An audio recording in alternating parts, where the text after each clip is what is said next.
A promise represents a value that you don't have yet. It comes from an asynchronous operation, which means you have to understand promises if you want to work with APIs or a backend system. In this video, you will learn exactly how promises work, and we'll apply that knowledge with a real-life example, how to fetch data from an API. JavaScript is single-threaded. It can only do one thing at a time. But our apps do slow things all the time. API calls, database requests, or file operations. If JavaScript just waited for each of those to finish, your page would completely freeze. So we need asynchronous code.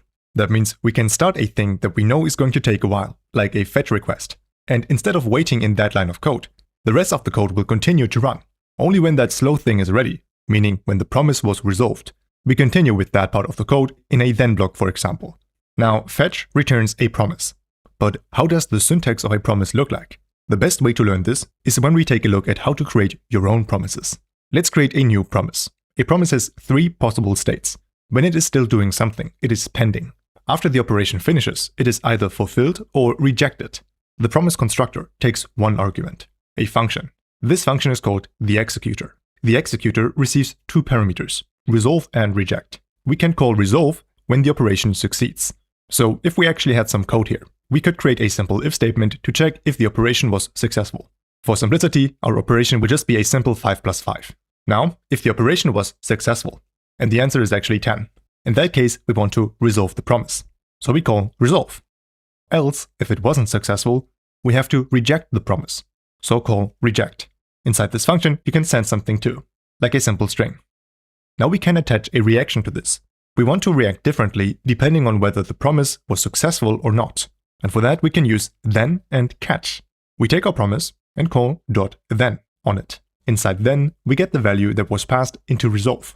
So this string right here, we can call it message. So this console log happens if everything worked. In here, you could update your web page, return some data, or even trigger the next step in your logic. Now to handle the case when something went wrong, we use .catch at the end of the promise. Inside catch, we get whatever was passed into reject. In our example, that's the rejected string over here. So it is also a message. In case of an error, we could just show an error message on the console. So let's try this out. When 5 plus 5 is 10, the operation will be successful, and the promise is fulfilled. Now, if you make a mistake on purpose, the result won't be 10. Then the promise will be rejected. So the code in the catch block happens, which is the error on the console.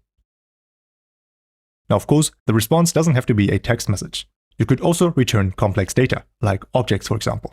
Now, even though our current example isn't truly asynchronous, it's perfect to understand the syntax. You can imagine whenever we do an asynchronous operation, like calling fetch, then something very similar will happen behind the scenes.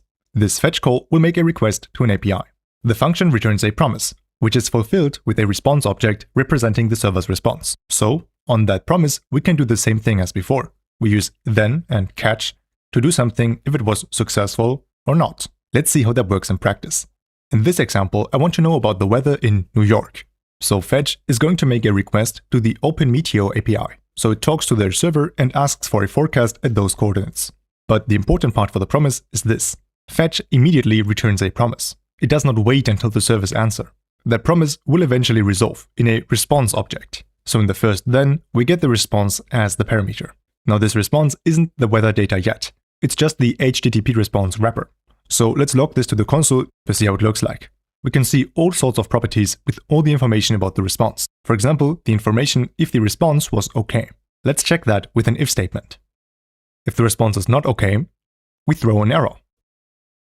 If it is OK, we can return response.json, because APIs usually communicate with a text format called JSON. And to convert the data into an object that we can use in JavaScript, we have to call response.json. But we are also returning the response, because response.json itself returns a promise. And whenever you return a promise from a then, the next then in the chain will activate.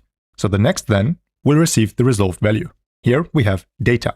That is the actual JavaScript object that we need to get to the weather data. For example, we can do a simple console log.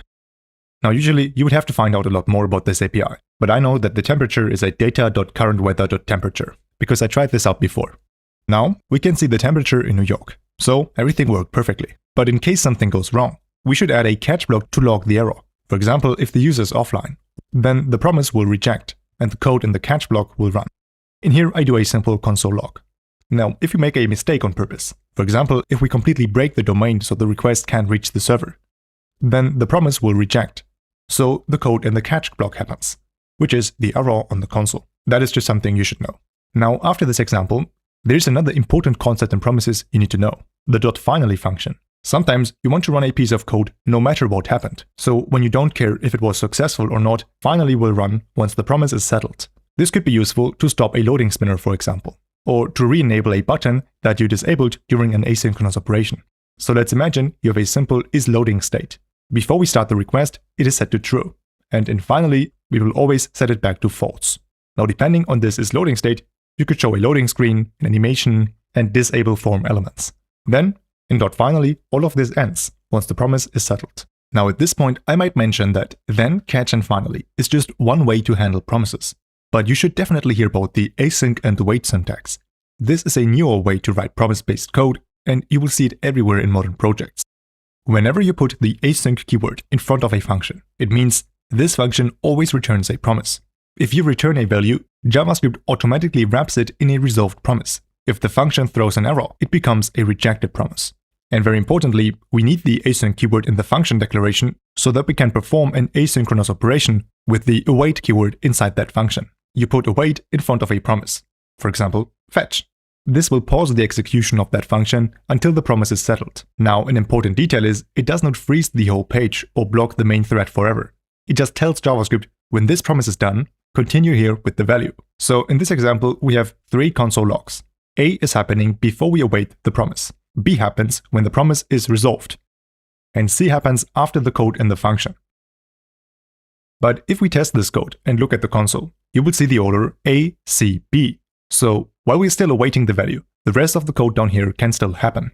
So first A happens, then we await the promise, in the meantime C happens, and when the promise is resolved, B can happen. Now, if a promise rejects, await will throw an error.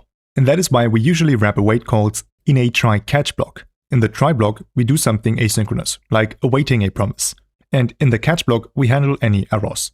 It's the same promise mechanics under the hood, just written in a way that reads more like normal synchronous code. Now, if we try to rebuild the same weather API logic that we had before, but now using the async await syntax, how would we continue from here? First, we have to check if the response is not okay. In that case, I would throw an error with the status code. And if everything is fine, we can turn the response into real data. So below that, I create a data variable and await response.json. So this is exactly the same as the second then we had earlier. And just like before, we want to see the temperature in the console. So under that, I do a console log and log the temperature, which is at data.currentweather.temperature. In the catch block, we can handle any errors. To keep it simple, let's do the same console error. And yes, we also have finally in this syntax. This block will run once the promise is settled. So here we could set the isLoading boolean to false if we had one in our project that was set to true previously. So no matter if the request was successful or not, the code in finally will always run at the end. Now that you've learned both syntaxes for promises, which one do you like more? Async await was invented to make it more readable, but I think they look pretty much the same. There is no one option that is better than the other. At the end, you have to know both if you want to work with other developers. Now, if you have learned something new in this video, let me know by liking this video.